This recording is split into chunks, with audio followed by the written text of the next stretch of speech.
So, Warren, here you are, back by popular demand, right? Now, those of you who were here last year, the date that Warren was up here before you was October 2nd. And the world, the financial world, had been falling apart for about, well, specifically for about 3 weeks.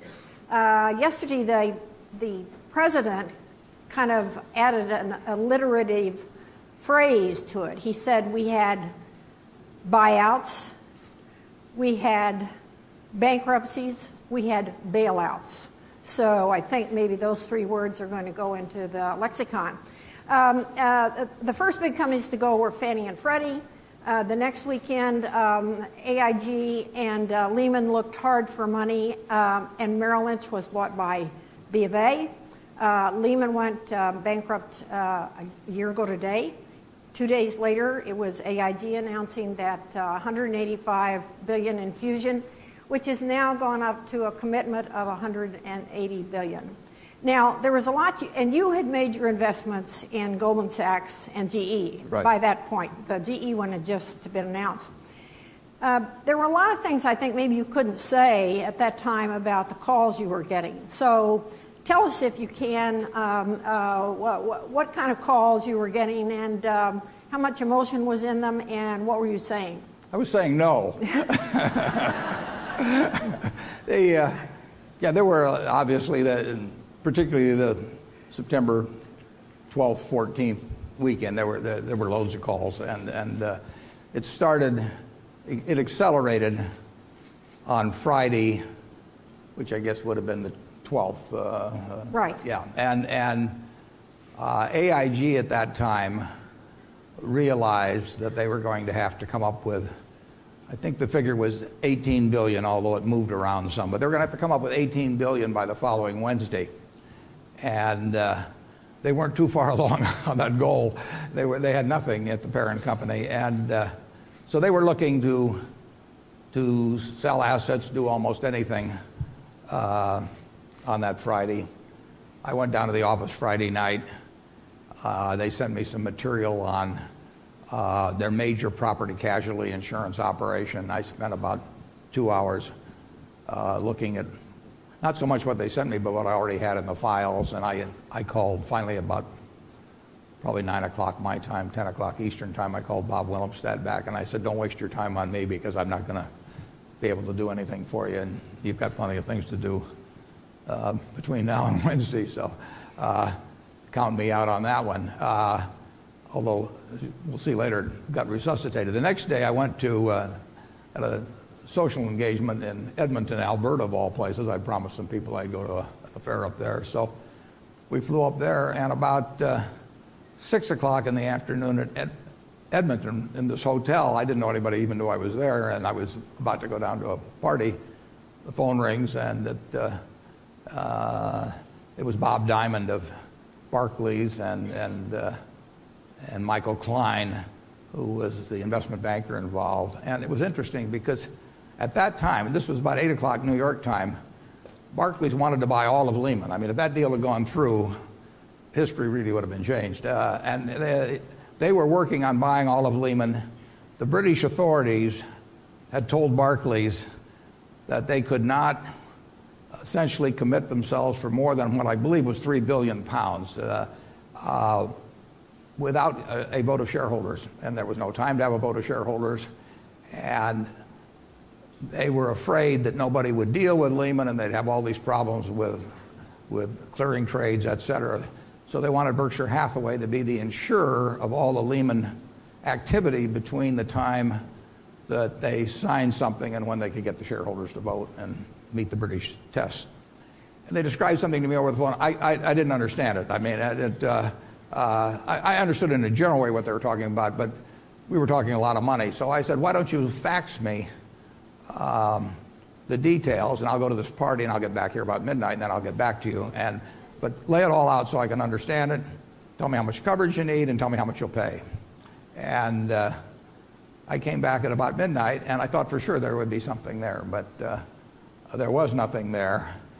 It turned out later on I don't know how to work cell phones very well. I don't even know how to work landline phones. I mean, and so a couple of months ago, I was going up to Sun Valley, and I had my cell phone there, and when I got to Sun Valley, it said voicemail waiting or something like that. So I said to my daughter, how the hell do I find out what's in this voicemail? So I gave her my phone, and she fooled around with it a while, and finally she punched up something, and this message started coming out, and it said, call me at 917, all this sort of thing. Well, and I'm writing this down, and she's thinking, what, this guy's an idiot. This message was from that night that in September, 10 months earlier, about this crucial matter. And I was finally hearing it in Sun Valley 10 months later. So don't try to get in touch with me by cell phone.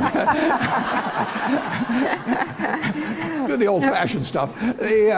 So anyway, that deal blew up. But if that deal had been put together, it would have been something. Then the next morning, still in Edmonton, I get this call, and AIG is back on the burner, and some people are trying to make a rescue effort for that, but they need a reinsurance transaction with that. So I called Ajit Jain, or he called me actually, and had him go into AIG's offices.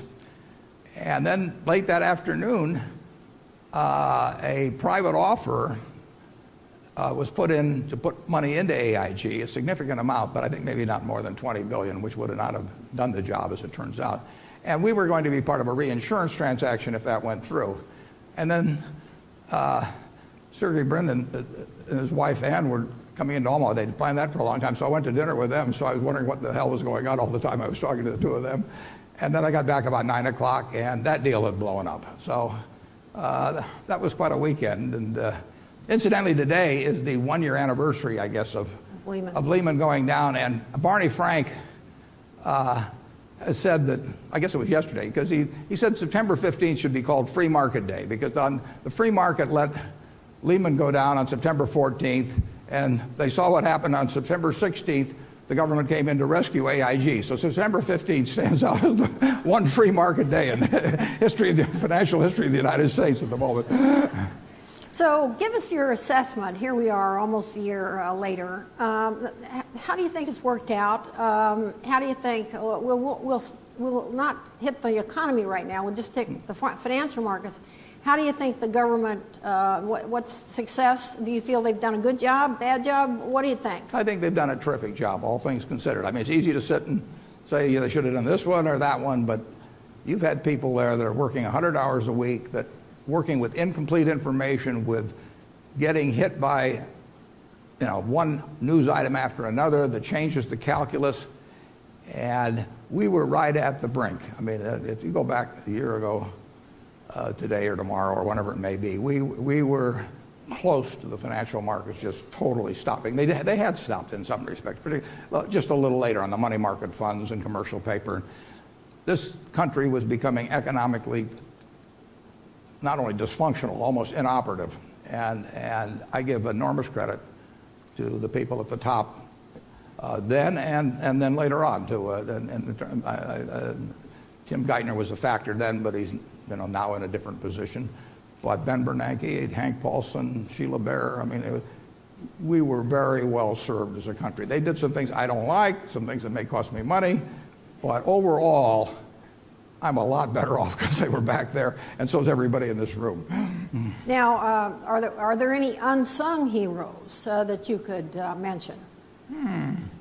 Well, the ironic hero, and this is a little ironic, be sure it's interpreted that way, but the real fellow that may have saved the system inadvertently, I'll let you all mull on that for a second, who I think it might be.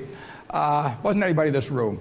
Now, the fellow that perhaps saved the system, although he wasn't, I'm sure, trying to, was Ken Lewis, because when he got contacted on that Saturday and met John Thane at about 2:30 in the afternoon on a Saturday and made a deal on Sunday, which was ratified by his board Sunday afternoon, to buy the to buy Merrill Lynch.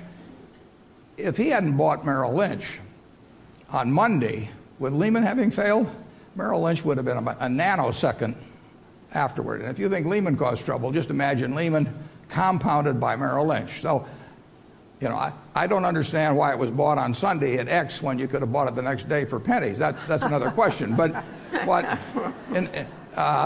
I mean, that is a puzzler. I mean, here Lehman is failing. Merrill's going to go 5 seconds later if something isn't done, and yet a deal is made to buy them for what looked like $50 billion on Sunday. That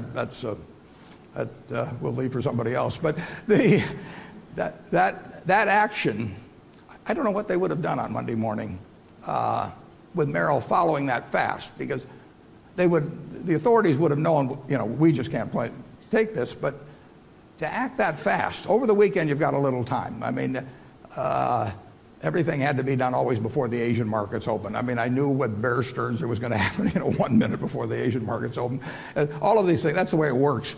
But once Lehman filed, who in the world isn't going to pull every repo line they've got on the, everybody's got an account with Merrill, they're going to be there 5 seconds later. So if the B of A hadn't acted in a 24-hour period virtually, getting 2 fairness opinions, that was kind of interesting, that you can get 2 fairness opinions in 24 hours on an institution that, maybe months later you finally figured out what you bought. But nevertheless, they got the fairness opinions, $10 million each.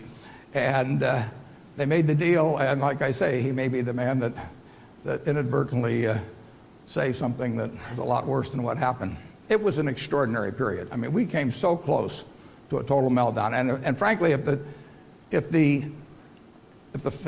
really the Washington generally hadn't come in to guarantee commercial paper, there were a lot of payrolls that wouldn't have gotten met. The dominoes would have just gone so fast.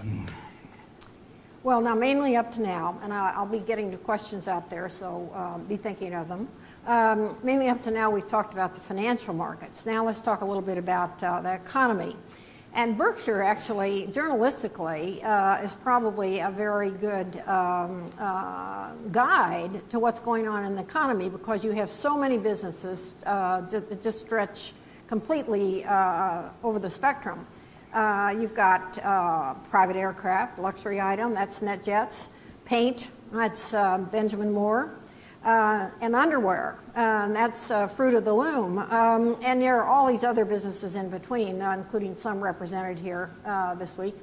That now, among that, and I realize that among all those businesses, and I realize that this is a hackneyed expression, but do you see any green shoots?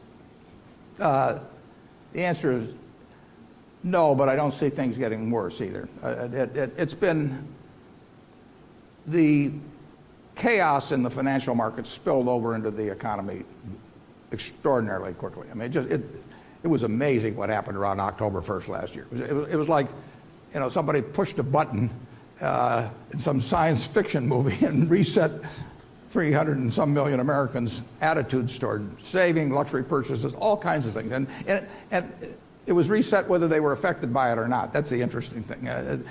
Directly affected. I mean, so you had a change in behavior among American consumers. I don't think there's ever been anything like it. And that continues. And it caused the economy to go into a real free fall, obviously, particularly for 3 or 4 months.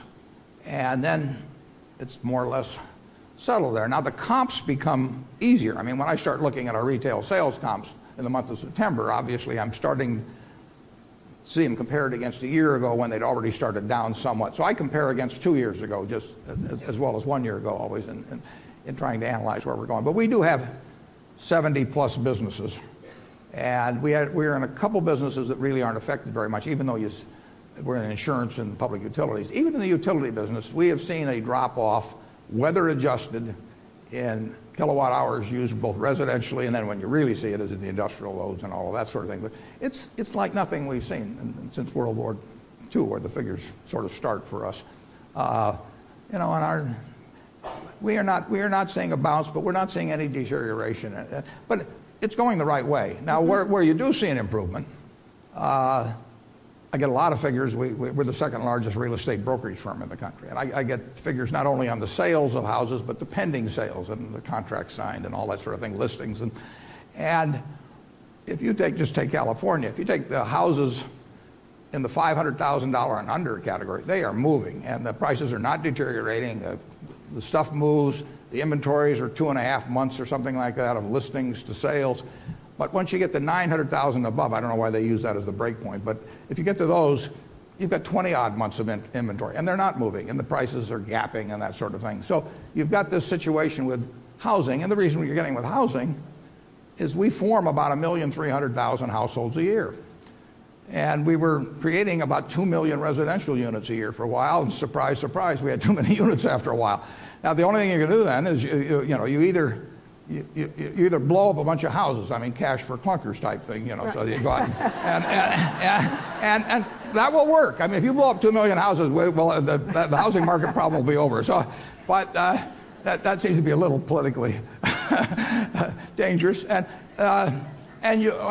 Or you can start encouraging people to form households earlier. You can tell all the 14-year-olds to start cohabiting, which, and you'll get agreement. I mean, you will not have any trouble selling the idea. But if you don't do one of those two, you've got to build fewer than your household formations. Right now, we're at 600,000 units a year, 1,300,000 households. We're eating up every day the excess inventory, not evenly throughout the country or anything. But that problem is getting solved and is a long way towards solution. I would say that we're not more than a year away from having, in most markets, not South Florida, but most markets and in most price categories, a pretty decent balance in the housing situation. That's important. But it takes time to work through it. I mean, if you pile up excess units for a long time, you're going to have to do something to use them up. Fortunately, we have population growth in the United States. That really helps. And so we can work our way out of our excesses. Now, just to take you back a little bit, you told me something the other day about sales of underwear that I found very interesting. No, I think this audience would love it. I use it as a conversation starter every place. Yeah. Some years ago, my partner, Charlie Munger, is 6 years older, and I said, Warren, he said, we got to start getting into women's underwear. It was now or never, so we bought Fruit of the Loom. I mean, it was the only alternative we had, and but it's we cover the asses of the masses, as we say.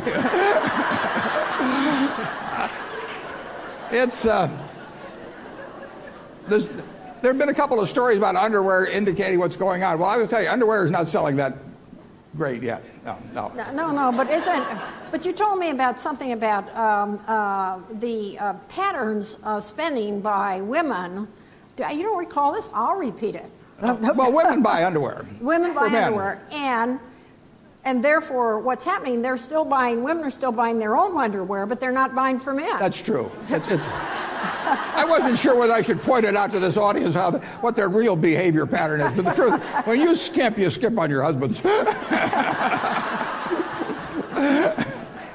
So, okay, you've already told us on the housing front, things are kind of working themselves they're improving. But looking ahead, more than that, how do you see the economy sort of rolling out from here? I'm no good on timing on it. I know it'll get better. I mean, we've been through all kinds of economic problems in this country for a couple hundred years. Our genius in the United States is not in avoiding problems, it's in overcoming problems. And we've overcome every problem we've ever faced. I mean, we've overcome a civil war, a couple of world wars this time, Great Depressions, all kinds. This country works.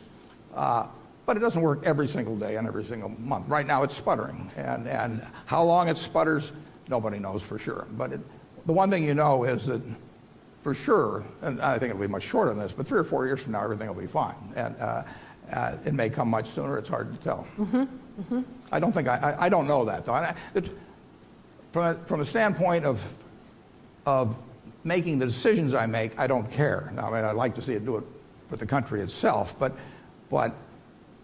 we're buying stocks right as we speak. I mean, I've got to order in for a couple of things. And I'm not doing that based on whether I think the economy is going to turn up in 3 months or 2 years. I'm doing it based on the fact I'm getting a lot for my money. And you were in the New York Times recently on the subject of debt. Could you just take a couple of minutes to explain what your worries are there? Well, we're doing something quite extraordinary in this country. We are going to have a deficit as a percentage of GDP, which, leaving out war years, is almost essentially twice the record high since 1920. And then 1919 was, in effect, a war year because of the carryover. So we are we are running deficits that we've never seen anything like. And I'm not questioning that that's the proper thing to do. I mean, we ran into a financial shock like nothing we've seen, too. And so the government has turned on the fire hose, and it's a huge fire hose. Everything in economics has consequences, you know. Anytime somebody tells you something, they're going to do something in economics, the next question, your question has to be, and then what? Because there's always a consequence. You cannot do one thing. I mean, it's like physics or anything else. And we are going to have to, at some point, wean ourselves away from huge deficits. And that's going to be very, very difficult. And the temptation will be to monetize the debt. And, you know, they now revised the figure to a little less than 1.6 trillion this year. But if you run a deficit of 1.6 trillion, you borrow 1.6 trillion. And the rest of the world will probably lend us around 400 billion. The American people have not been great savers in recent years, although that's changed a lot. But let's say we save 5% of personal income. You know, that's only 500 billion. So you've got this huge gap. And the Fed, you know, one way or another will be called into action. They're independent and all of that. But if you're faced with a government that says we need $1.6 trillion and people are not willingly giving you much more than 900 billion or $1 trillion, you're going to have problems. Now, you can't do it for a long period of time, in my view, without really debasing your currency. And I don't think people in Washington intend to do it, you know, one day longer than necessary.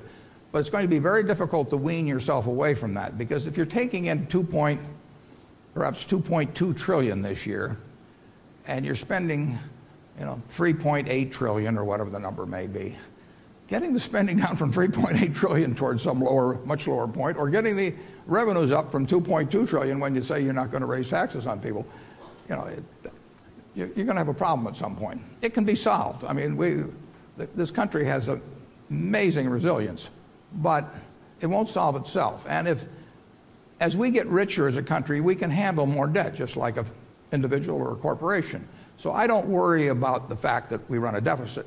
I do worry when the net debt outstanding keeps going up as a percentage of GDP. There comes a point when that's unsustainable and when it really results in debasing the currency. And I wrote that mainly just to point out the problems that are ahead. I mean, you know, Wayne Gretzky always said, you know, go where the puck's going to be. And in economics, you want to think about where the puck's going to be in a year or two.